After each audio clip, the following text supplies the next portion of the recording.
Buckles became the trophy of choice in rodeo because you could wear it and you could show it off. You can't take a little, statue thing with you wherever you go, but you wear your belt buckle. It was also easier for the sponsors to buy because it's not necessarily as much to produce a buckle, although the ones that are produced now are very expensive. I believe the world champion buckle, I believe, is $5,000. Through the halls of memories, the strokes of history, capturing humanity. Stories left untold, whispers of the past, secrets they withhold. Yeah, yeah. Oh, the condition report. One thing I think is going to be an asset here is my relative ignorance of rodeo. Okay. Because I'm going to need some explanation and some guidance as to what I'm looking at and what is awesome here. Sure. Right. So I guess my first question is, so the Pro Rodeo Hall of Fame is also it's the Cowboy Museum and Pro Rodeo Hall of Fame, right? Is that correct? Yes.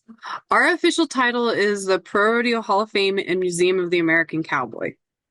That's our official title. Were you always interested in this sort of rodeo cowboy thing, and then you got a job here? How did that happen? So I grew up in Western Nebraska, and I went to my county rodeo every summer. My grandfather bought us all tickets for family stuff, so I grew up knowing rodeo. I grew up with some participants in rodeo. In fact, one of the girls that I graduated high school with, that I had gone from kindergarten all the way through high school, became Miss Rodeo America 2003. Wow. So I had that connection to it. But honestly, when I got to Colorado Springs, I was looking for a job in the museum field. I had done my master's degree in Tennessee, and I was looking to get back to Colorado, which is a little closer to Nebraska. And this was the first museum job that opened up. And so I became a ticket taker here at the Hall of Fame, and it just grew. So we've gone from having 2 full-time staff and 2 part-time staff to now we have, 4 full-time staff and 3 part-time staff. So we've grown quite a bit since I've been here. This is my What year was that? What year did you get hired?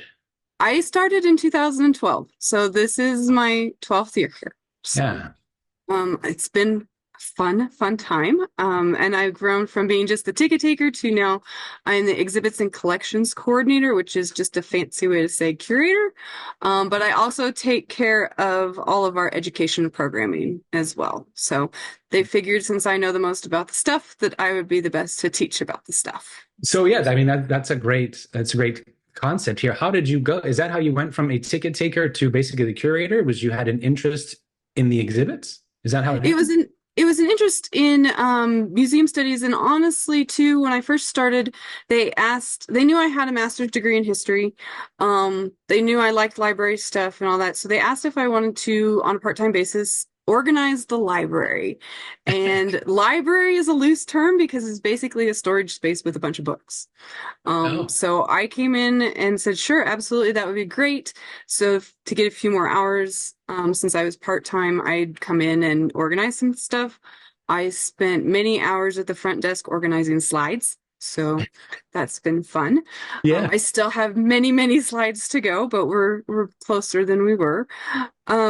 And so it just kind of evolved from there. When the gal that was doing exhibits left to move to Denver, they asked if I wanted to take this on full time. And I said, yes, absolutely.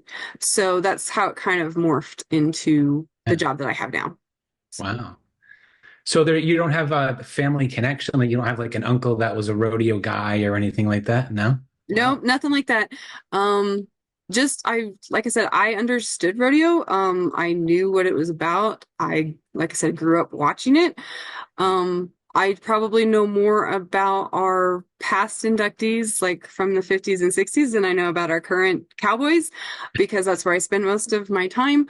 Yeah. But I also knew who Ty Murray was when I started. He's from the 90s and things like that. He was the big cowboy then. I actually got to see him ride when I was younger, and so I think that was a bonus point for me getting hired is that I knew the world, I knew the industry. Yeah. I could explain it to visitors, and that made me very valuable at the front desk, but it's also made it very easy for me to transition into doing exhibits and knowing kind of what our collections hold, and all of that kind of stuff. Wow. So I don't have a family connection at all. None of my uncles or anything like that ever rode. My dad didn't ride. My mom didn't ride. In fact, I begged when I was little for a horse and never got one. So, Oh. um, yeah, that was okay though. So they can be temperamental creatures. Yeah. But and we'll get there, but I know that you actually have livestock at Mhm. your organization, right? We do. We get usually retired bucking horses. Currently, we have young bucking horses. So they're 6 years old. There's two mares, and they have their two foals with them. So we've got four horses. They come from Survey Championship Rodeo, which is just north of us up near Fort Collins.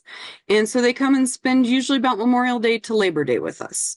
They're part of our ongoing educational exhibits because there's quite a few people that have never seen a horse up close. Yeah. It's really good for them to see that. There's also a lot of misconceptions around rodeo that the animals are injured and tortured to buck and stuff like that, but that's part of showing people that no, they're very well cared for.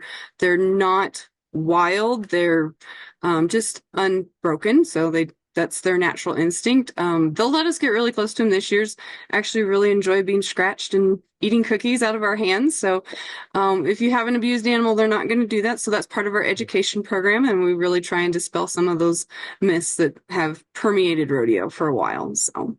Since you're so good at explaining rodeo, and I have no idea about rodeo, all I know, right? So there's and we call it, there's an arena, right? Yep. It's sort of fenced off, and on one side there is a bull, a bucking bull. Is that the right term? Like, Usually your ends are divided. So one end is going to be considered your timed event end. So it's going to have chutes for your roping events and steer wrestling. So those are our timed events, and that's where the cowboy is competing against the clock. So for example, in tie down roping, you have a cowboy who's in what's called a box next to the chute, and the calf is in the chute, and the calf is released. He gets a head start, and the cowboy has to rope the calf and tie three of his feet together in the quickest amount of time. that seems very So difficult. it is, because swinging that rope, that's one of those things that took me 10 years to figure out how to do. Finally got that down. Um, so that's one of our timed events. The other one is steer wrestling. That's where you have a cowboy that comes out of that same or a box like that, but instead of having 100-pound calf, there's about a 400 to 600-pound steer. He grabs him by the horns and throws him to the ground. Oh, They're well, going so about. on. So is the cowboy on a horse at that time, and they go Yes. after him? How and do Yes. they just like, So jump off it? yep. And They lean off. So there's two cowboys. One's called your hazer and one's your competitor. The hazer rides on the left side of the steer to keep the steer going straight. And then the cowboy comes from the right side and he leans off of his horse and grabs the steer's horns and then wrestles him to the ground. And so that's steer wrestling. In the former era, it used to be called bulldogging. And that's one of those old terms that you'll still hear every once in a while from some of the older cowboys. okay, So so we that's have we our, have we have the roping, we have yep, the wrestling, and yep. then is the last one like where they sort of just hang on for dear life? So we've got one more timed event, and that's team roping. So you have two cowboys come out of the chute, and there's a steer in the middle. Again, he's about 400 to 600 pounds. And your one cowboy is going to rope his horns, and then he's going to turn that steer, and the other cowboy is going to rope his heels. And so then the fastest time in that is how they do that. So that's that's the only team event in Okay. rodeo. Okay. And then we have our three, what we call rough stock events. So they're usually at the other end of the arena. And so that consists of bareback riding, saddle bronc riding, and bull riding. And so those are where the cowboy is pitted against the animal. And there's two judges that score and create a score for the rider. So, and they all have to it's an 8-second ride for all of the events. The cowboy has to hang on for 8 seconds. And then after Really? that, yep. Because I feel like I've seen it like a longer than that. It's always 8 seconds. It used to be longer. So in the early days, so in the teens and the 20s, it was as long as it went. Later on, it moved to being 10 seconds, and then it's moved down to 8 seconds. So But they if are if all the riders are going for 8 seconds, how do they win? so the judges will score that ride. So what the judges are Oh, looking for are the cowboy's control of himself in the ride, how well he spurs the animal if that's required, and if he stays on, because sometimes they don't make it to 8 seconds. So yeah. they have to get that past that 8 seconds, and then they get a qualified ride, and the judges will score that. So there's two judges for each of these events. One judge will score 1 to 25 for the rider, so how well he does, 25 is the highest, and he'll score 1 to 25 for the animal, so they can get up to that point. And then so you take both of the scores from the judges and you combine it together for a total of 100. So 100 is the best that you can get. Most rides are going to score in the 70s and the 80s. And what do you have to score in order to get into the Pro Rodeo Hall of Fame? So you have to be really good at that. I guess. So for ours, we have categories of induction, and that is based on event. So we have induction categories for all of our events, Okay. plus one for all around. So our all around cowboys have to compete in at least 2 events, and that's up to them what they want to compete in, just as long as it's 2. But we also induct our stock contractors, who are the ladies and gentlemen that actually breed the animals and raise them. We have our livestock inducted, so we actually have our animal athletes as inductees. And we also have a category for our notables. So those are people that have helped the sport of rodeo, but maybe necessarily weren't competitors in it. So we have, like, for example, Dr. Doug Corey. He's a vet. He's been one of the most outspoken proponents of rodeo, so he's an inductee. We also have Dr. J. Pat Evans, who's a sports medicine guy who actually has helped some of our cowboys continue to do their job. So we've got those kind of people that are Yeah. involved. We also have a category for women's barrel racing, and that is another timed event. So you have a cowgirl on a horse, and she has to guide her horse in a cloverleaf pattern around 3 barrels as fast as she can. Okay. I'm like cloverleaf pattern. Okay. Yep. So that's a speed event. And that's a speed event. Yep, that's a timed one as well. Let's take a look at your website so you can Sure. tell me a few things. So here is the Pro Rodeo Hall of Fame homepage Yes. down here. So Pro Rodeo Hall of Fame class 2024. Mhm. So Casey Field bareback riding. That was one of the categories, types of riding you were telling me about. Yes.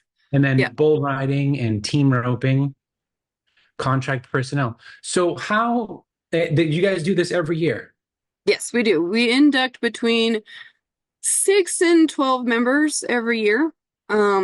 This year we've got 2 coming in from the WPRA. So the Women's Professional Rodeo Association elects the barrel racer or a notable in the women's category. They can also induct livestock. So we've had a few barrel horses inducted. And then we've got, let's see, there's 10 of them this year. So there's 8 of them then from the PRCA. So that's the Professional Rodeo Cowboys Association.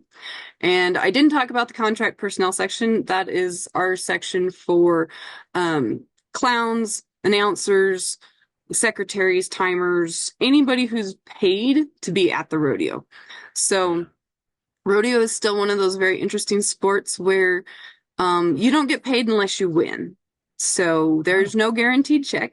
Wow. You still have to pay an entry fee. And then you just go out and do your best. And if you win, it's a great day. If you don't, you try again next week. So Oh, that's tough.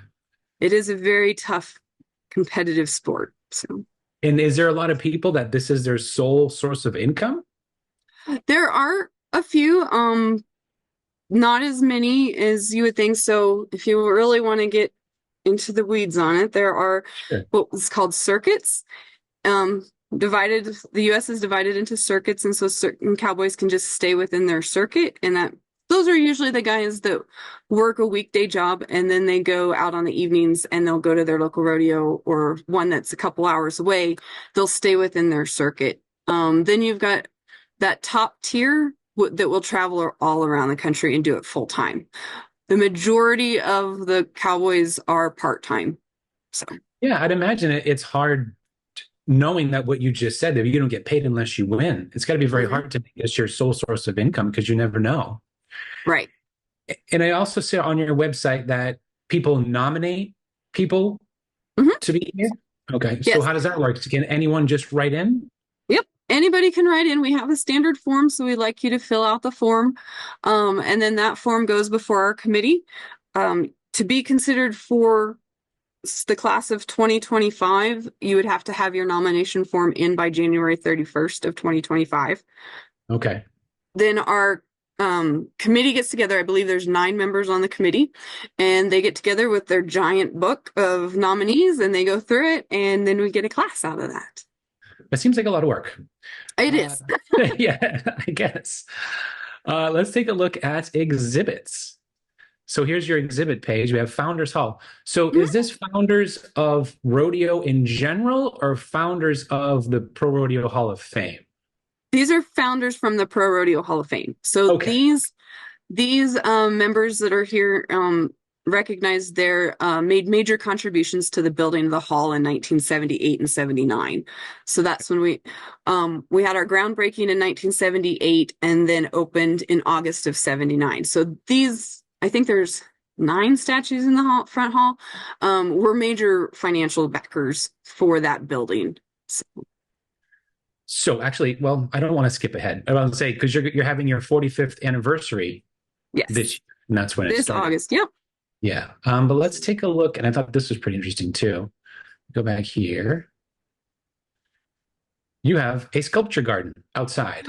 We do. Yes. Now this, and maybe it's just the weird angle, but are these actual like life-size people and horses that I'm looking at?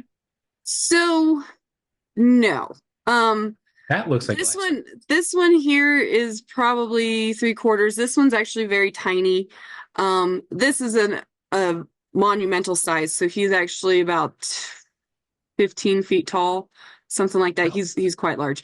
So Now, yes, why is he large? Who was that guy? that's Mr. Hugh Bennett. Hugh Bennett was a steer wrestler in the 30s and the 40s, and he helped get the Professional Rodeo Cowboys Association started. So the Cowboys before 1936 kind of were on their own. They would work for these big producers, and usually the producers would have a series of rodeos, and so the Cowboys would work for these producers. In October of 1936, they were at the Boston Garden Rodeo, which is the last one of the season before everybody wintered back in Texas. The producer of the rodeo decided not to put the ticket sales into the payout for the Cowboys, so their entry fees ended up being more than what they would get paid if they win. So the Cowboys struck, and they said, "We aren't gonna perform unless you give us more money." Yeah. And so the producer's like, "Well, I don't need you." He went and got a bunch of people off the street to come and perform for the rodeo. That did not go over very well with the owner of Boston Gardens, and he said, "You have to pay these Cowboys because my people paid to see a show, and they're not getting a show." So the Cowboys came back and they formed what they called the Cowboys Turtle Association. And that's what started basically the Professional Rodeo Cowboys Association then there in 1936. So Wow. That's a crazy story. it is. Cowboys have a lot of fun stories. I guess. So yeah, you're celebrating your 45th anniversary, August 5th through the 9th. Mhm. Activities and demonstrations. What type of activities and demonstrations are you going to have here? So we are having, let's see, we're gonna have a cowboy poet come in. We're gonna have we're trying to get a couple trick riders or trick ropers to come in. We will have the Pikes Peak Rangerettes, which is a mounted drill team, and they're gonna come in and do their performance in our arena. And then to cap off the day, we're gonna actually have a small mini rodeo, which includes our 3 rough stock events plus barrel racing. So we're going to have that open for the public. So there's an arena at the Yes. museum? Okay. Yep, we have a full arena on site. We actually have a 14-acre area here, and so we have quite an extensive grounds, and that's how we can keep the horses on site too, is that they have a full barn and arena to run around in and stuff like that. So Do you have to be a member to go to this? no, this is going to be completely open to the public. Okay, so anyone can So just stop by on that day. everybody can stop by on the 10th. It's going to be an open house, so it's free admission. We're going to have some food trucks as well, and so it's just going to be a full day of fun. Leading up to that day, earlier in that week, we're going to have some documentaries that we're going to show in our theater. We're going to do some education programming. The weekend before, actually on the 2nd, I think it is, we've got the rodeo clown reunion in town, so we're going to have a whole bunch of retired rodeo clowns on site, so they're fun. Yeah, so it's going to be a great week of events. Yeah. And are you involved in planning that event? Yes, so we've helped get vendors for it. We're actually going to also have a vendor fair for some of our other local attractions. I've helped get some marketing stuff done, and helped come up with brainstorming ideas and all that kind of stuff. Again, we're kind of a small staff, so we all pitch in and Yeah. do what we can. Were you responsible for planning it last year as well? No, we didn't have, so we kind of do our anniversary parties on the fives, on the, Okay, got it. Like So- 40, 45. yeah, but inductions is every year. And so we've kind of got that into a routine. So we have a set amount of stuff that we do. And so we just pitch in wherever we need to. So, we always have a new inductee exhibit. So I'm in charge of creating that exhibit, getting things from, the inductees, as well as writing a bio plaque, gathering pictures so that we can do a little short bio video on them. And so that's kind of my role in inductions, as well as day of, just being around and helping out. So Yeah. it's a big fundraising time for us as well. We have a golf tournament, a charity golf tournament that kicks off our induction ceremonies on Thursday. And then on Friday, we have our our ball with a silent auction. And then on Saturday, we have the formal inductions with the speeches and all that kind of stuff. So if you're involved with planning the inductions and the anniversary events, do you have any tips or sort of guidance for museums to have events at their organization? Like anything that you have learned that makes it easier or smoother you could share? Lots of planning. And I know that everybody hates this word because of COVID, but be prepared to pivot and change if you need to. A lot of some of your ideas are going to sound great on paper, but they don't necessarily work very well in practice. Yeah. So be willing if it's going to be an annual event, be willing to change. Don't just keep saying this is the way we've always done it. Look for that, ask for feedback, take it for what it is, that people are trying to help you improve your event and bring more money and more people. And the only way to go is up from that. So that's kind of how we've been doing it. I mean, my director and I have been here, like I said, for 12 years. So we've gotten into a bit of a routine. So we all just And pitch do you, in. do you get go. feedback from the actual visitors or from vendors or from staff? From everybody. We try and have a staff kind of debrief the week after, just to see staff wise where things are. But we get feedback from the inductees from that year. We get feedback from visitors that came that day. And yeah, we try, like I said, we always try and improve, do something a little bit better. Yeah. Is there any special software or applications that you guys use when planning these events? Nope, not really. We use some Adobe products for marketing design. We use, I think, our museum membership stuff to help with ticket sales and things like that. We use Square for online ticket sales and things like that. But other than that, no, we don't use any special software. It's just kind of spreadsheets and away you go. Okay, that sounds good. Let's take a look at this. So people can have events at your organization. Yes, And- that's and part of one- our revenue. Okay. Is it a large part? It's becoming a large You can part. tell me? We are getting close to having 60 events a year, so that's quite a bit. Yeah. We have 3 different spaces. Well, technically 4, because you can rent the arena. and just do an Okay. arena event. We have our main hall, which is kind of some of those pictures you saw there with a lot of the tables. It can seat up to 350 people, so Yeah, it's hold on. I quite just I large. just want to take a look at this one picture because this looks rather impressive. This picture right here, Yes. is this the main hall? Is this what I'm looking So at? yep, that's our main hall. And Okay. And so how many yeah, that people in there? 350. Wow. And you have a band over here in the corner, looks like? Yes, this event had a band. I think I actually don't know which event this is. But people come in, they rent it out, they can bring in bands, they can bring in caterers. We don't have a set in-house, anything like that. It's all up to the renter. We're just the venue. So Right. So you provide the um space. we provide the space. Yep. Then we have a little building in our garden area. So in that statue garden, there's a building and it's basically a little black box. It's got some beautiful windows that look off to Pikes Peak, so you can see the big mountain. And that is it holds 150 people, and you can just have whatever kind of event you want in there. And that's the pavilion. And that's the pavilion. Yep. Let me just take a look at a few pictures here. And so that's the pavilion there. Right here. Maybe Mhm. it's loading. Okay, here we go. Yep. Yeah, nice. And so, well, that's cool on the inside.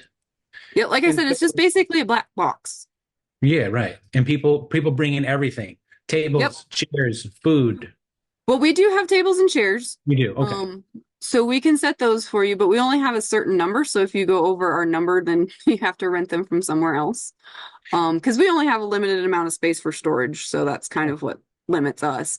And then we have a seasonal tent too that holds about 150 people that goes up usually around this time of year, after all the snows are pretty much done, and then comes down sometime in October before the snows start again. So, and that's also in the garden area. Yeah, I see pictures of that. And so, but this pavilion, was this structure there from the beginning, or did someone have the idea, hey, let's have a space for rental for event? So, that space um was built in 2005, Okay. and the reason they built that is I believe the goal of that building was to be a place to hold our world champion celebration. So when the world champions for the season in rodeo are crowned at the National Finals Rodeo in December, we would then host their big formal like buckle reception, because they give them their buckle in Las Vegas, but then they take it back and they send it back to the buckle maker to have their name put on it. And Okay. so then they get them back. Usually here, they used to do it at the Denver Stock Show. And so we would have, since we're only an hour from Denver, we would have a dinner and stuff like that with them. And I think that's what that building was originally intended to be. Yeah. But that got to be too much for our staff, because we would go to Las Vegas for the finals in December, come back, go straight into the holiday season, and then come back and have to do a large event. And that got to be just a little bit too much. So we do everything out in Las Vegas now. And then they just get their buckles shipped back to them. So we do all the ceremony and stuff out there. And that just makes it easier on us. So basically then that space became a rental area. It Okay. was always meant to be a rental area too, but it was going to be for that event every year. And then rented throughout the year, but it never got realized as that world champions bit. So, Yeah. but again, that was just to save us some wear and tear.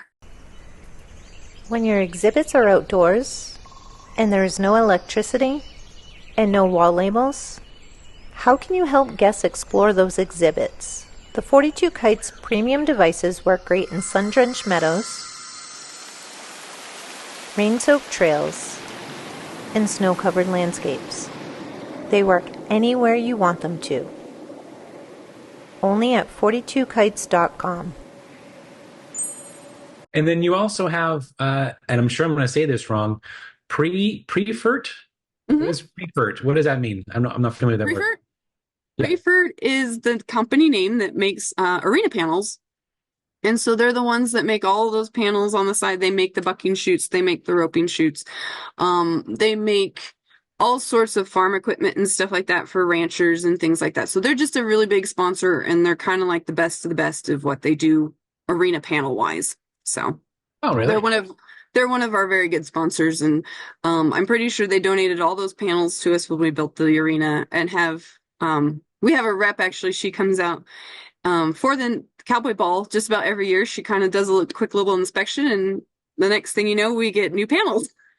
So Oh, great. they're really great. They're Yeah. one of the best sponsors that we got. So they're like, if you need it, let us know. In fact, they provide the feeders for the horses, and all that kind of stuff too. So they're both a basic all around ranch kind of equipment place. Okay, that's cool. Tell me about this. This is the Wall of Honor Memorial. What does this represent? What am I looking at? So this wall, and it was put up before I got here, so I'm not really sure what the intention of it was. I do know that if you want a name on the wall, you are more than welcome to fill out our little form and send in the engraving money for it, and then it gets put on our wall as a memorial. You don't have to necessarily be involved in rodeo, but a lot of people that dedicated their lives to rodeo, their family will put their name up there. Is meant is just a nice gesture towards somebody who might not have qualified for induction, but who is still involved in rodeo nonetheless. What is this? What is Little Champions? Little Champions is our youth program, and this is for our kids in the area. It's from ages 2 to 10, and the reason it's such broad is that I wanted to include as many siblings as we could. And Yeah. this is something that we started in 2019. I had gone to a conference, an educational museum conference, and they were talking about starting youth programs, and so I thought we could do that, and we started it. It's grown from one kiddo to we usually have about 6 to 8 on a regular basis. In the summertime, of course, it goes up because they're free. I try and do them all on Wednesdays, just because it's the easiest day for me to do it. But what they do is they come to the Hall of Fame, and we do a little lesson on something involved in rodeo. So sometimes it's about cowboys' clothes, sometimes it's about being a bull rider, sometimes it's about being maybe a roper or a rodeo queen or something. So I've had all sorts of guests come in, and we do about 15 to 20 minutes on some sort of little education thing, and then we make a craft of some sort. So when we've talked about horses in the past, we've made pool noodle stick horses, which are a lot of fun. When we've had a bull rider come in, we've made a little clay belt buckles, so they get to take their belt buckle home with them. We've also made anything from paper bag puppets to little ropes. We've made keychains. We've made all sorts of stuff. But mostly my goal with this was to help get kids into the museum to learn about rodeo and not be scared of a museum setting. Because so many times they go to a museum and they're told they can't touch, they can't be noisy, and all that kind of stuff. So we have this program right in the middle of the hall, or we'll do it under our tent, depending on season and weather. And yeah, they just get to come have fun, enjoy the museum, and learn something. So it's a great time. And we do it once a month, February to November. We take December off because we're at the finals, and then January we're still trying to get settled from holidays and stuff like that. So usually about the time I can get my feet under me is February. So that's when That we makes do that. sense. And so this was your idea. You were inspired. Wow, that's great. And so is the overall the director, I'm not sure of his name, we can look at it in a second. I'm assuming he's receptive to new ideas. Oh yes. Yes. Okay. It's not always this is what we've always done, this is what we're going to keep doing. Oh, I can go and say, hey, I have this idea. Do you think we should try it out? And he'll be like, sure, yeah, or let's hold off and do that, like later in the fall or something. It's a very we have a great group here. We're all working towards making this the best place it can be, and it's just a lot of fun to be here. Yeah. So, And I think I brought this to you up in an email at some point. I was shocked when I saw the price for some of these. It says bucking bulls can cost as much as $500,000 and bucking horses as much as $200,000. yep. What's the difference between a bucking bull and a bucking horse? Well, Because horse versus I'm bull. bucking confused. No, it's just horse versus bull. So one's a bovine and one's an equine. That's pretty much the okay. only difference. Okay. they're used similar events. So they go into the chute, the cowboy gets on their back and they let them out. And for 8 seconds, they have to hold on. Bucking bulls do have a very good price because they're just, it takes a lot to raise a bucking bull. They eat a lot. Hay Yeah. is not cheap. So How they're much very how much does an average bucking bull weigh? weight wise, they're going to be anywhere between 1,700 and 2,000 pounds. Wow. A horse is going to weigh anywhere between 13 and 1,700 pounds. So Wow. our 4 horses go through a bale of alfalfa a day. And that's just right now while the little guys are still little. Yeah. By the end of the summer, they'll be going through a bale and a half. Wow. And then they get whole oats as well, twice a day, about 5 pounds, I think. So Yeah, that's a lot. That'll add up. it does very quickly. So the Pro Rodeo actually has an online store where they can buy various items. Yes. And one that I thought was kind of funny was this little guy right here, the little Bucker Bull. He Yes. seems to be a cyclops. He actually does have 2 eyes. He does. The way they took the picture, his other eye isn't quite visible, but they're kind of tilted in. Oh. So they're like this Oh. on him. But yes, he does have 2 eyes. I thought there was a reason why I only had one eye. No, And it's just the angle that they took his picture at. So Oh, all right. And I see you have youth ropes. And so Yes. do you pull these out when the kids come for that event? So I have in the past, we have talked about ropes. Not these particular ropes. One of our other sponsors sent us a bunch of kids ropes that we use. So we tend to use those. The ones that we have in our gift shop are meant more for like trick roping, so they're a little bit more flexible than the ones that you would use for calf roping or something like that, or steer roping or something. So we use the ones that our sponsor has sent us for that. And like I said, it's taken me 10 years, but I finally have figured out how to swing one. Not the best at it, but I can swing it. So Well, and then I also saw in your store, people can actually purchase admission. They can buy Yep. tickets. And this is Yep. powered, you said it's powered by Stripe? Is that what you said? no, actually our online store is through a place called Big Commerce. And Okay, I've heard of Big Commerce. and then we've done Square, and Square, our okay. POS in our gift shop is actually Clover. We've had lots of trials, so we're trying to get things kind of narrowed down a little bit. Yeah. So one of our goals for the next year and a half is to get fewer credit card processing things so that we can have a little bit more streamlined report wise. But Yeah. yeah, no, we actually do really well online. The reason we have our tickets on sale, that's a COVID thing. So many places went to having online or contactless sales. So we did put our tickets on sale or online for that. But you can still buy them at the door. We don't turn anybody away. You don't have to have a ticket. They're not timed. So you can show up anytime between 9 and 5 and come through the museum. And you don't have to have pre-purchased tickets or anything like that. So, And is it a digital ticket when they purchase online? yeah, it basically you just have to show us your receipt and then we just count you in kind of thing. So Yeah, I'd imagine it's got to be difficult for accounting purposes if you're selling various things through different payment processors. So obviously you have people that physically go to your museum and purchase a ticket or a shirt or something. And then you have it on your website. Is there a third place, or is it those are the 2 main places? So we have with Square, we have the ability to have like a mobile store. So Okay. like when we do our golf tournament and stuff like that, we can take merchandise with us to the golf course and sell it there, kind of thing. So that's kind of our third thing. And that's not full time. It pops up as needed. So also too, when we went to the finals this year, we took some merchandise and sold it in Las Vegas. So we can do kind of a pop-up store with Square. Yeah. Yeah, that's smart. Let's take a look at this. This is kind of what you're talking about. These are your events, Yes. and you seem to have a lot of them. Yes. These are mostly just ours. So the ones that aren't on here are our private events, which are when people rent out the hall.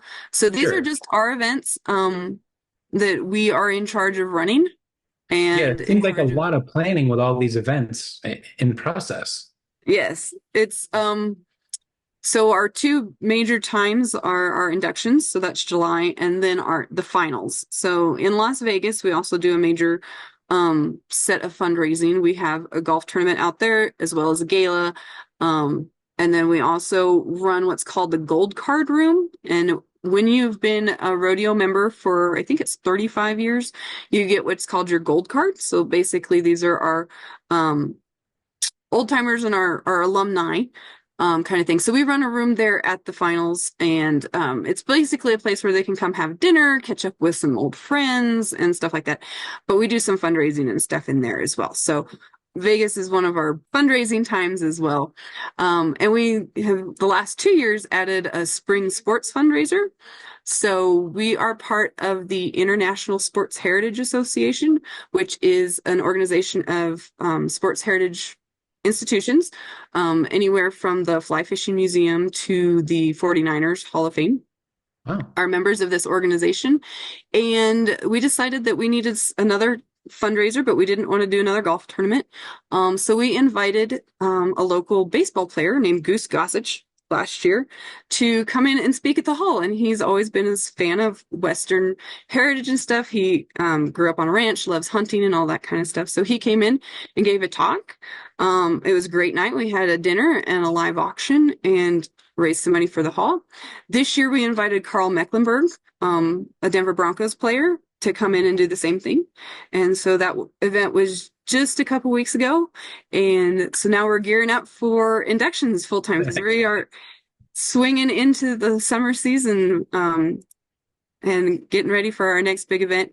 We usually have about 2 weeks of downtime after inductions before we start planning for our Las Vegas events. So we're pretty much going all the time on one event or another. So Yeah, I mean, you say downtime, but downtime, you're working in the museum doing yeah, I just spent planning downtime.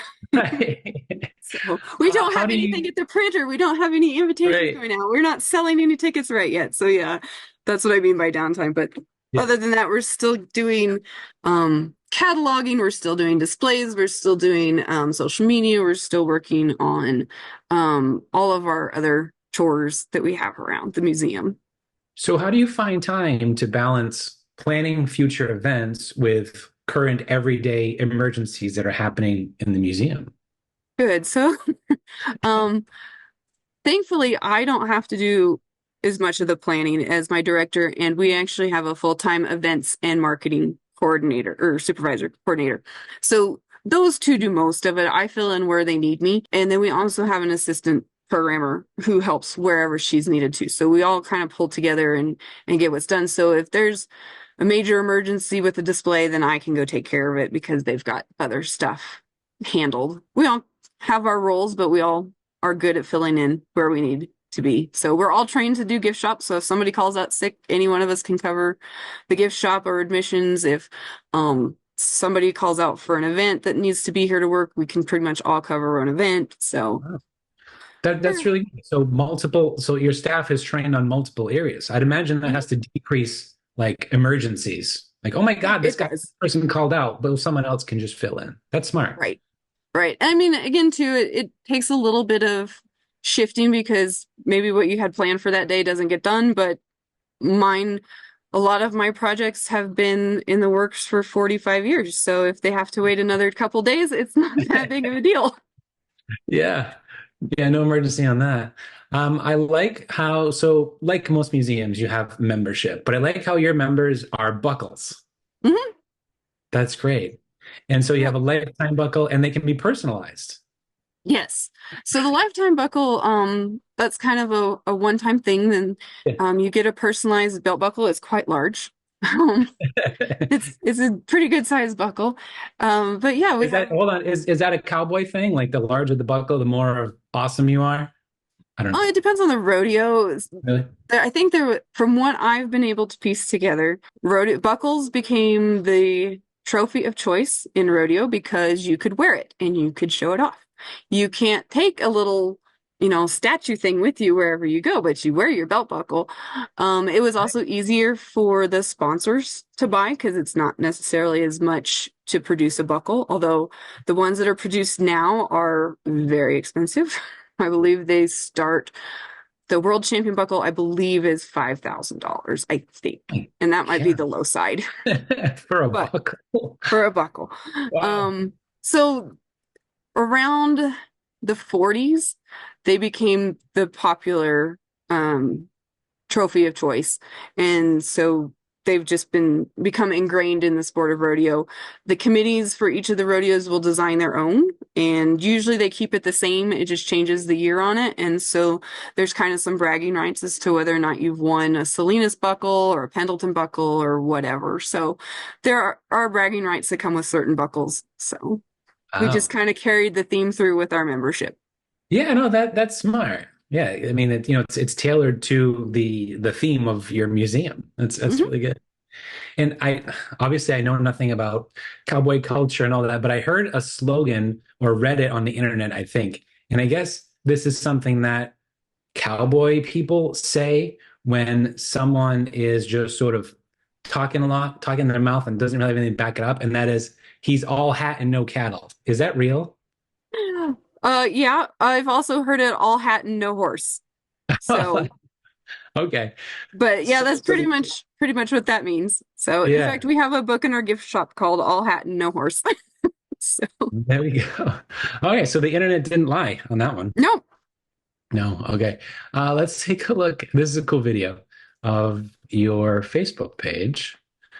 These are how to make this bigger? Do this. Sorry, you don't need that. But this is actually at your museum, right? Yeah, those are our horses that we have for this year. So, Okay. um, this was, I think, about their third day there. Yeah, So, and I see the prefert sign right here. mhm. Now I know what it means. Yep. So the yellow ones there, those are the bucking chutes. So they actually have a side open, so they open to the side and Okay. let the animal out. Where camera is standing is actually closer to the roping chutes. So those won't be in the picture, or those won't be in the video that you can see. So, but yeah, so we have these four with us for the summer. They got here at the end of April, and they'll stay with us through Labor Day. Yeah, they look happy. I like your view. You have these mountains in the background. Really nice. That's actually our east facing view. So that's Pulpit Rock behind. It's over near the UCCS campus, so the University of Colorado Springs campus. It's actually a big hiking area and stuff like that. If you look to the west, we actually do have a picture of Pikes Peak and stuff like that that you can see from our vantage point. So, but we're actually nestled up pretty close to the mountains, so we don't have like that grand view that you can usually get, Yeah. but you can see Pikes Peak. So we really like that. And do those horses, do they have like a barn that they sleep in at night? Or do they? Mhm. Yep. Yeah. They can go inside and outside in their stalls. We do separate them just so that they don't eat each other's food because kind of like your pet at home, if there's food in front of them, they're going to eat it, Yeah. and whether that's theirs or not. So we do separate the two to make sure that they each get fed the same amount and nobody's getting more than they should. Yeah. But they do have an inside and outside to their stalls. They have ceiling fans, which is a bonus for them because it gets rather stuffy in Colorado Springs in the summertime. So unlike when they're out in the pasture, they do have fans and they get shade and everything like that. And they always have water, and they're just pretty much get to hang out and be fat and happy. What a good life. This is the 45th anniversary buckle. Yep. Now, who designed that? So we worked with Montana Silversmiths. They're another one of our sponsors, and we told them what we wanted, and that one of their designers did a few things for it, and we said, yes, we like this, no, we don't like that. So we sent it back to them, and that took about 4 or 5 consultations, and then our staff and their staff, we agreed on that one, and so now we have it produced. It's a limited edition. We only had 45 of them made, and they're all numbered and for sale. So That's cool. And so I also saw, and this I think it would be useful for people that can't physically get there. Mhm. You have digital exhibits, yes. digital history. So how does this work? Let's say someone comes here. what do they do? Click the explore button? You can click explore. You can explore by images. You can type in a name if you're looking for a specific cowboy in that search bar. You can type in a specific rodeo. You could type in an event. It kind of works that way. If you scroll back up a little bit, you'll see where you could look Okay. for a biography of a cowboy, and those are just our inductees that we have biographies for, and a few photographers. I'm working on getting more of them on there. Our publications section isn't robust yet because I haven't had a chance to do a lot of scanning in that section. Yeah. But this website is created through our collections database. So the company that we use for our collections database is called History IT. Mhm. And it was developed by someone in the museum industry. So that's really nice. It has lots of great features. But I can be cataloging stuff. So if I have we'll say a photograph collection that I am cataloging, as I upload those into our backend database, which gives us our photographer, our who's in the photo, where it was taken, when it was taken, where's it stored, all that kind of stuff. The program automatically generates this front-facing site for me, so I don't have to go and do anything again. If I say that this photograph can be viewed by the public, then it automatically, within about 30 seconds of me hitting save, it's on our website that you can see. Oh. So it's really nice. We've had this system since 2018 and it's only gotten better. They keep adding more features to it. It's fantastic. I love it. I can't say enough about it because it's increased our reach quite a bit. We have a lot more people asking us about photographs, about articles, and all sorts of stuff. So it's And just one of those wonderful are things. people asking because they visit this system when they're not at the museum and then they Mhm. come in and they ask you?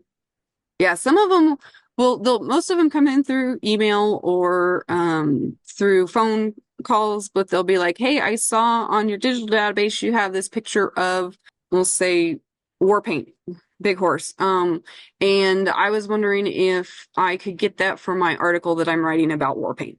So get a lot more stuff like that. We also get a lot of calls from people going, "Hey, my grandpa rodeoed in 1945. Do you have any pictures of him?" And so it generates a lot of interest that way too. So is everything that's on the museum floor accessible in this online system? About 90% of it is. And I Okay. say that because the way that the front facing site works is that it has to have a picture before it'll go on that front facing site. And so if I haven't had a chance to take a picture of it yet, it's not going to show up there. And that's just because nobody wants to read a bunch of words about something. They want to actually see it. Yeah. So, my camera went down for a while I was doing some cataloging, so there's some stuff I got to catch up on. But for the most part, like I said, about 90% of what's on display is available on that digital database as well. Your museum website says it's inclusive. But what happens if a guest doesn't speak English? The 42 Kites premium devices translates your exhibit text into over 100 different languages. Even Zulu. Only at 42kites.com. Who is the most popular rodeo? So I can type it into this so we can see what it does. Who's the Michael Jordan of rodeo world? Um, let's see. There's a few choices. Without angering anybody. Who do you think? Who do you think? Well, um, That I I can can just type in and see something. you could type in Lane Frost. Lame What Frost? Lane, Lane. Lane. Lane Frost. Okay, because I just want to pull it up and then let's talk about it. So it's He's probably the most beloved cowboy, he is. Okay. rodeo cowboy. Yep. He's got kind of a tragic story because he was killed at the Cheyenne Frontier Days in 1989 after he rode his bull and the bull brought his horn around, hit him in the ribs, and it broke a rib and severed an artery. And so he Wow. died on the arena floor at Cheyenne Frontier Days. And so, but they made a movie about his life. It's called 8 Seconds, and it stars Luke Perry. Lane Frost is still one of the most beloved cowboys ever. Okay. And so actually that brings up another question that I don't understand about this. They don't wear any sort of protection when they're They riding? do, they do now. You can start in the rodeo industry when you're 5 years old with the Little Britches Association, and then you can go up through the Junior High Rodeo Association into high school, and then into college, and then into the professionals. At those lower levels, so college and lower, you are required to wear a protective vest in all the rough stock events and a helmet. And the helmet looks a lot like a goalie helmet for Okay. reference. And the vest looks very much like a policeman's Kevlar vest. It's a little bit thinner. It doesn't have to be quite as thick. But what that does is it creates more glancing blows instead of a puncturing blow when you're stepped on or hit with a horn or something like that. When they hit the professional ranks, they have the options to forego the helmet in bareback riding or in all the events. Most of them will stick with it in the bull riding because it is just so many cowboys have had facial injuries and stuff from bulls, so they will stick with the helmets. During Lane's time, nobody wore protective gear. It just wasn't done. Again, 80s, into the 90s, but his good friends actually were big proponents of creating the vest and that happened after he died. So they really got that pushed through to wear the vests. And then the helmets came a little bit later, but they do. If you watch PBR now or you watch the national finals or anything like that, you'll notice that a lot of the rough stock guys will wear helmets in the bull riding, and they'll all wear vests, whether they're on the horses or on the bulls. Yeah, I mean, a bullhorn to the face doesn't seem fun. If you want to watch a really gruesome video, you can Google Tuff Hedeman's face broken by Bodacious, and you can see a pretty bad knockout. So, Wow. Do you want me to do that right now? if you would like, it is on YouTube. That's a- But All right. Say all that again. What am I searching for? About YouTube. Tuff Hedeman, Tuff, Tuff Hedeman, Hedeman, Yeah. face broken by Bodacious. All right. Let's watch this together because I don't know what I'm looking at here, but let's take a look. Let's see how horrifying this is. Okay. Warning, graphic content Yes. about to happen. Let me mute this. Let me mute it and let's do this. Okay, let's see what happens here. So this is Tuff Hedeman's. He's the guy right here? Yep. Oh, okay. When it went back up. Yeah, he had 7 surgeries to repair his face. Oh God. Does his face like fall off onto the dirt? What am I looking No, at? but it is quite bloody. I can tell like that impact when his head was down and then the bull's head went up. hmm Wow. That Poor guy. bull also knocked a gentleman out through a mask. Oh my God. Wow. So he was pretty dangerous. He's actually our second most clicked on inductee on our website. Of course he is. He's- Let's watch it again in slow motion. Here we go. So right there, Right that's there. one, but then he comes back, right? and then he'll come back. Yep. Oh, wow. Poor guy. So, because I don't understand this, what makes the bull like jump and do that? Bulls and horses are prey animals in the wild. And their natural instinct when something is on their back is to jump and kick and turn and spin to throw it off, because that is generally how they're going to get rid of the mountain lion, bear, wolf, whatever that has attacked them. So it's a natural instinct, and it is just encouraged in the rodeo industry, and that's what they do. There are some bulls that they've bred that if you sit on their back, they'll just stand there. They don't care. I've seen steers and bulls trained to wear a saddle and be perfectly happy about it. But just like horses, there's some that have a temperament that they just don't want anything there. And so natural instinct says kick and buck and spin and get rid of it. And so that's what they do. Oh, yeah, that makes sense. So let's come back here. So I did a search for Lane Frost, and I see one of 24 of 3,700 entries. What should I click on?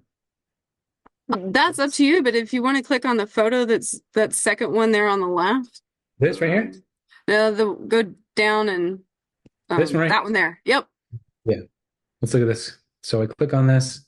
I can't make it larger. No, unfortunately it'll stay that size. And I do have side restrictions on the photos, and that's just for storage space. I want them to pull up quickly, and so I have Right. made them kind of smaller images.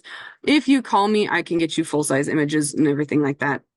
It's just a matter of space. But Right. that was an image of Lane Frost with Red Rock. Red Rock was another bull that was never ridden in his rodeo career. And so after Lane Frost won World Champion Bull Rider and Red Rock won Bull of the Year, they decided to have a 7-round head-to-head championship thing. And they called it the Champions Challenge. And so it was Red Rock versus Lane Frost 7 times. And Lane won 4 out of 3. So he rode him 4 times out of the 7. And Yeah. Red Rock won the other 3. But yeah, he was just a big bull. But Red Rock is one of the examples where, as you saw in the picture, you could stand right next to him, you could rub on him, you just couldn't sit on him. So Right. Wow. And so it looks like we have a little bit of information about Lane Frost. So Lane Frost was well known for his friendly smile and magnetic personality, as for his bull riding excellences.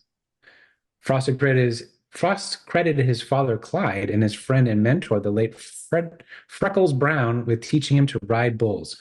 So his father encouraged this, yes. and he grew up to become the best cowboy ever. Yeah, Clyde was a saddle bronc rider or bareback rider, one of the two. He rode horses. Clyde did.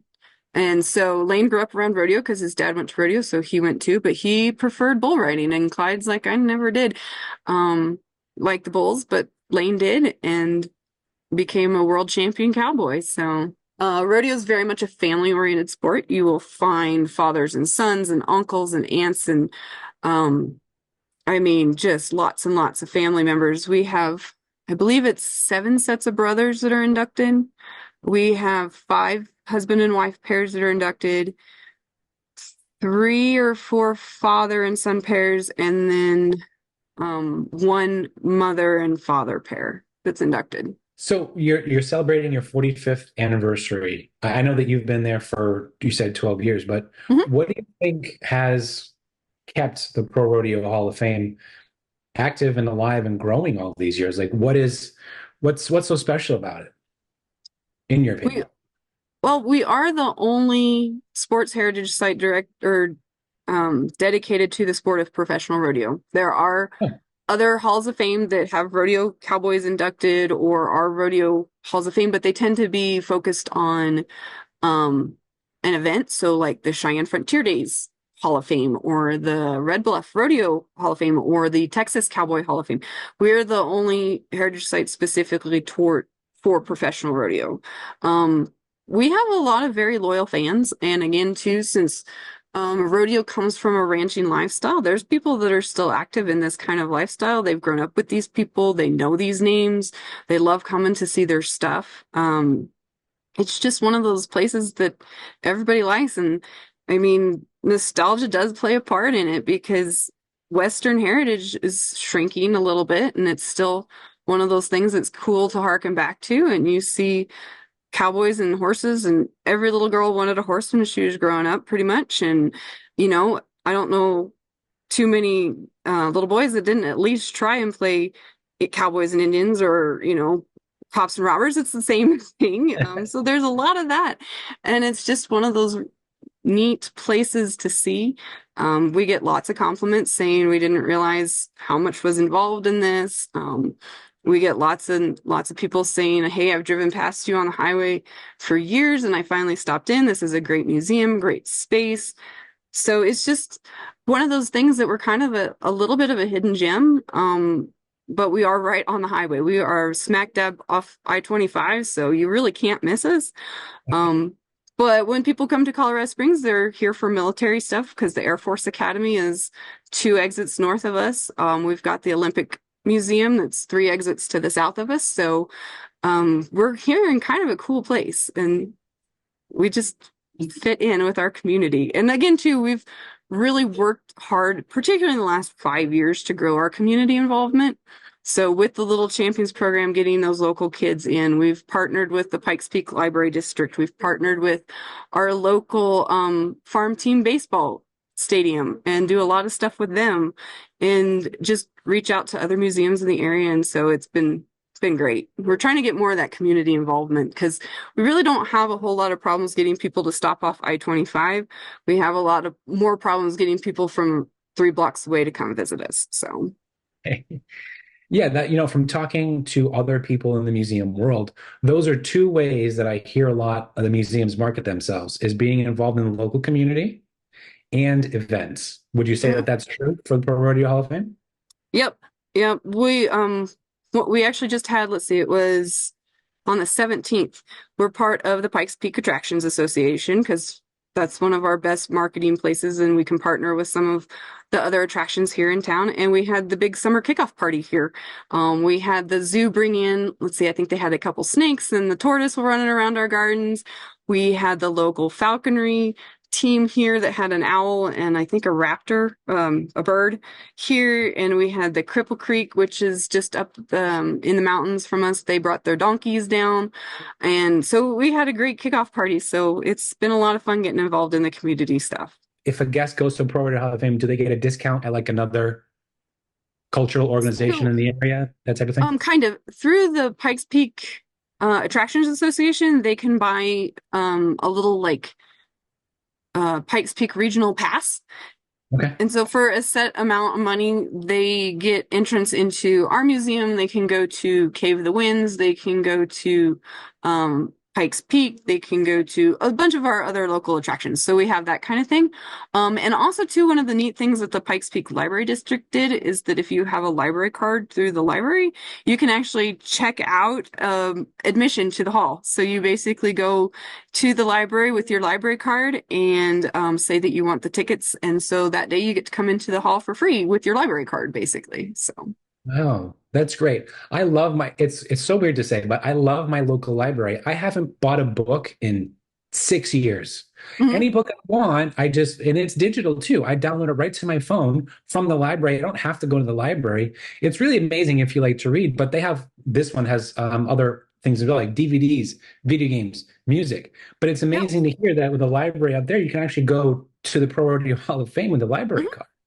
Yep, and you can go to a few of the other attractions too that do the same thing. So I think that's a really neat way to get particularly families involved because they're kind of strapped for cash, and so it's a way to come and visit. Then they can do that. Also too, we have basically a sponsorship for our kids program, so we don't have to charge for our kids program, which is really great. We did charge for it the first year and then found a sponsor for it, so we haven't had to charge, and so they get to come and hang out at the museum for however long they want. Because if they come for the kids program, I don't shoo them out after an hour. They can stay and hang out as long as they want. But since I hold it really close to lunchtime, they usually kind of filter out pretty quick. Talking about promotions, if there's, let's say, a Rodeo Hall of Fame going on somewhere in Texas, if we look off to the side, would there be a Pro Rodeo Hall of Fame banner or poster somewhere? That depends on the committee. Okay. And because the committee is in charge of all of that, so that's up to the local committee. So for example, the San Antonio Stock Show that's held sometime in the early February-ish, I believe. They do a golf tournament fundraiser for us. So in San Antonio, they have this golf tournament and they split the proceeds between us and the Justin Cowboy Crisis Fund. So JCCF is basically kind of an emergency fund for cowboys. Again, you don't get paid unless you win. So when you get injured, you aren't going to be winning anything. So this nonprofit actually goes to help all these injured cowboys and stuff like that through difficult times. And so they split their golf funds between us and them. They've chosen us as their charity of choice for their golf tournament. And so, yeah, that's kind of cool that there's a couple committees that do things like that for us. So our banners will be around the arena and things like that. I saw that, and I was going to ask you about this. I saw the Justin Cowboy Crisis Fund. It's in the footer of your website, and you have a few others as well. Let me just read a couple of these off to you. Sure. Professional Rodeo Cowboys Association, Women's Professional Rodeo Association, PRHOF membership, NFR Experience and Miss Rodeo America. Were you involved in getting connected with these organizations, or was that before your time? Um, so the Professional Rodeo Cowboys Association is basically kind of like our parent organization. That's not quite the right way to put it because we're completely separate entities, but we are the Hall of Fame for the Professional Rodeo Cowboys Association. Their headquarters are on our third floor. So we're tied with them. Anybody who enters a PRCA rodeo calls this office, not my office, but it's in this building, to be entered. And the Women's Professional Rodeo Association has been around since 1947, and they've always partnered with the Professional Rodeo Cowboys Association. They are the ones in charge of sanctioning the barrel racing and the breakaway roping now. So they've always been partners. So when the Hall of Fame was built, we're kind of built-in partners right there. The Miss Rodeo America pageant she's our like official spokesperson, and she gets chosen as a representative, kind of like Miss America, but not quite, because their talent is horsemanship. They have horsemanship competitions as well as speech, and they have to know their rodeo history because they have to take a written test on rodeo stuff, and then they do fashion stuff and all that kind of stuff. But if she's chosen as Miss Rodeo America, then she gets invited to go to rodeos all over the country and speaks out for rodeo, and she gets to go to schools and radio shows and stuff like that. She's chosen from girls that go because there's usually a Miss Rodeo state. So there's a Miss Rodeo Colorado, there's a Miss Rodeo Utah, that kind of thing. So those state pageant winners go to compete for the Miss Rodeo America title. So then the PROF membership, that's just our membership bit. And then let's see, the other one was the NFR Experience. So NFR is the National Finals Rodeo, and that is hosted by Las Vegas Events in Las Vegas the first 2 weeks of December.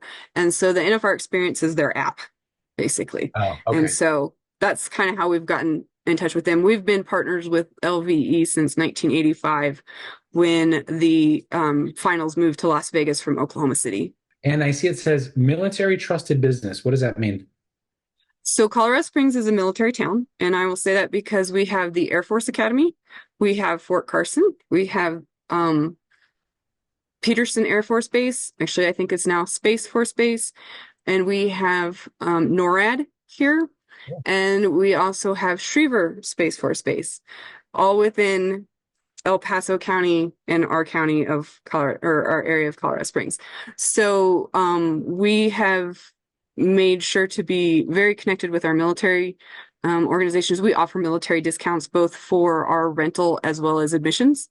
So we try and honor them as much as we can. We actually have quite a few cowboys too that are part-time service members. So there's quite a few of them in National Guard type stuff as well as rodeos. A couple of our inductees served in World War II. And so we've got quite a long history of military service with rodeo involvement as well.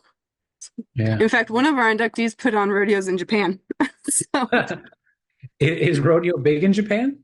no, it was more of an exhibition thing, and it was because there were so many GIs there. So Well, maybe it'll catch on. maybe, but it hasn't yet. So, It has caught on in Brazil and Australia. So oh, now, how does that happen? How does the word get out to different countries? Because it seems like a very Western United States thing. so for like Brazil and Mexico and those areas, I mean, rodeo actually comes from a Spanish tradition. So they kind of always were participating in that kind of stuff. They had cowboys, they have ranches, they did a lot of the same events. But in the last, I'd say since the 80s, probably earlier than that, some of the cowboys, PRCA cowboys, would travel to Brazil and put on clinics and roping stuff and things like that there. If you ever watch the PBR, you'll notice that quite a few of those bull riders are Brazilian, and that's just because that took off in the last 15, 20 years. Australia's similar. They're a big cattle industry. I mean, there are cattle ranches across Australia that are bigger than some states here. Wow. So again, it kind of organically grew out of that. And then they have cowboys that visit. In fact, this year, one of our inductees, Daryl Deffenbaugh, is originally Australian and won the see bullfighter of the year in Australia twice, and then came and won it here. So Oh. he's great. He's still got his Australian accent, even though he's lived in the U.S. for I don't know how many years. It's quite interesting. I never knew the majority of what you're saying. Interesting history. So we've talked about a lot of what has happened. What's next for the Pro Rodeo Hall of Fame? What's the next big thing that you guys are going to be creating, launching, exhibiting, any of that? Well, that's a little tough. I mean, ideally, we have plans to do some sort of capital campaign and remodel. Our last remodel was in the 90s. So we're kind of running out of space the way we do things. Typically, our displays for our Hall of Famers is a plaque with their picture and bio, displayed with some of their items. So buckles, saddles, whatever. But that takes space, and we're already at 100,000 square feet, and we're out of space. So we have to do some reimagining, some thinking, and so that's kind of what we'd like to see happen. Whether that does or comes to fruition or not, still kind of up in the air.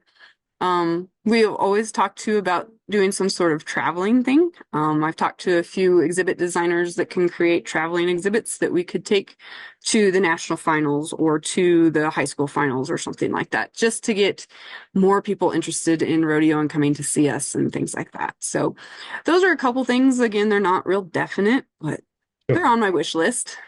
Yeah. And so what's next for you? Is this your dream job? You've always wanted this? You're going to be here forever, and we're going to keep moving up the ladder here? What do you think? I like my job. I remember when I was in undergrad, one of my professors asked what my ideal work situation was, and I said a room full of books.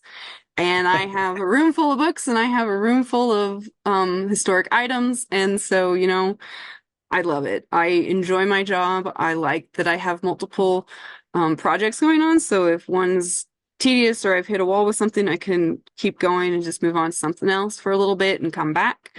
But I really enjoy it. I feel like this is a very underserved community when it comes to museum and archiving. I tell people all the time, cowboys are not the best record keepers.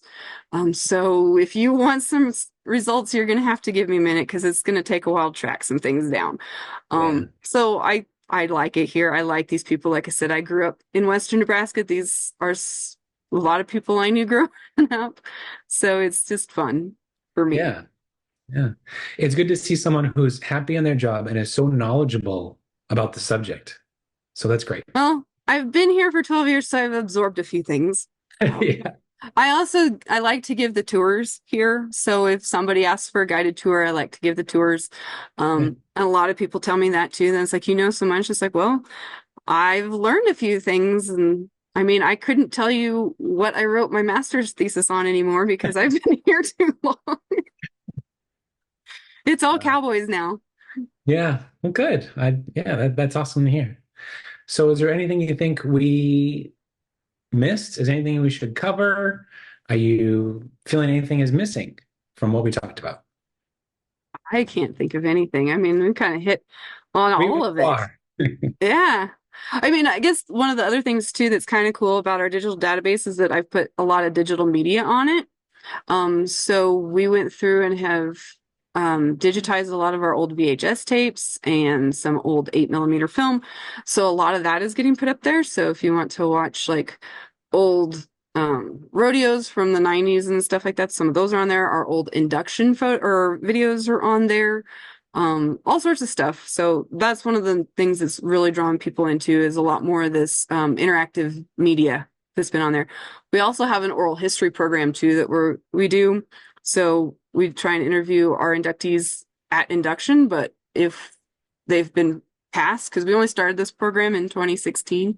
So there are a lot of classes that we didn't get interviews from. So I try and track those people down at like the national finals, or if they happen to be coming through town, will you sit down with me, kind of thing. So we're trying to collect a lot of these stories firsthand and get a lot more of that going as well. So what's the technical back end side of taking a VHS tape and turning it into a digital media file? How do you do that? So we bought this little thing, this little, I don't know, gizmo for a better term, that you plug into an old-fashioned VCR, and then you plug it into the USB drive on your computer. And it's got some software, and you hit play on the VCR, and it records it on digital. And it does require that you watch everything in real time. So if it's a 2-hour tape, you got to sit there for 2 hours. But you could set that and let it go and do something else on your computer. So we've done a lot of that. Now we're going back through and getting all the tagging done. So which cowboys are in it, which events are seen. Is there any stock that we know of that's in it? That kind of stuff. So we're just going back through and getting a lot of that done. But we also recorded it from the VHS tape at a higher quality than we'll put on that database. And again, that's a space thing. So, Sure. So we're working on getting a lot of that done. Like I said, I have multiple projects, and if something ever hits a wall, then I've got another one to go on to. They got you loaded up. Yeah, just about. Yeah, good. All right. Well, anything else? Any other ideas, or you think we're good? I feel like we've talked about a lot of things. I think we have too. I learned a lot. I'll tell you That's good. That's good. I hope I'm doing my part to educate. Because you're doing great. like I said, that's one of my favorite parts of this too, is talk to kids and pass on some of this. So. Yeah.